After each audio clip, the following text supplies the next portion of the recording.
নমস্কার বন্ধুরা, আজকে আমি তোমাদের মালপোয়া বানিয়ে দেখাবো। মালপোয়া বানাতে কি কি সামগ্রী লাগে তাই তোমরা দেখে নাও। নিয়ে নিয়েছি আমি 2 কাপ আটা, নিয়ে নিয়েছি 1 কাপ চিনি। চিনির বদলে তোমরা গুঁড়ো দিতে পারো, আমি চিনি দিয়েছি। আর লাগছে তোমার মৌরি, আর লাগছে তোমার 1/2 কাপ মতো চালের গুঁড়ো। আর নিয়ে নিয়েছি 1/2 কাপ মতো সুজি।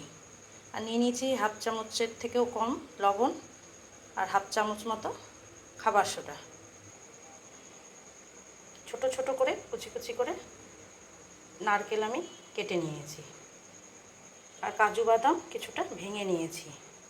আর নিয়ে নিয়েছি কিশমিশ, কিশমিশটাকেও কেটে নিয়েছি, গোটা রাখিনি। আর নিয়ে নিয়েছি আমুল দুধের গুঁড়ো, আর 1/2 কাপ মতো লিকুইড দুধ। মালপোয়ার বেটারটা আমার একদম রেডি হয়ে গেছে। খুব ঘন থকথকেও হবে না, আবার খুব পাতলাও হবে না, মিডিয়াম রাখতে হবে। কড়াইয়ে আমি সাদা তেলটা গরম করে নিয়েছি। এবার মালপোয়ার ব্যাটারটা হাতা করে তুলে নিয়েছি। এবার গ্যাসটা মিডিয়াম আছে, গ্যাসটা আমি মিডিয়ামে দিয়ে নিয়েছি। খুব কমিয়েও দিইনি, আবার বাড়িয়েও দিইনি। বাড়িয়ে দিলে ভেতরটা কাঁচা থাকবে, উপর থেকে পুড়ে যাবে, তাই ধিমে আঁচে ভেজে নিচ্ছি।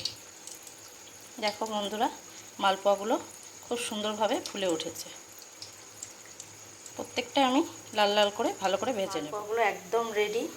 তোমরাও এইভাবে বাড়িতে মালপোয়াটা বানিয়ে খেয়ে দেখো, অসাধারণ লাগে খেতে।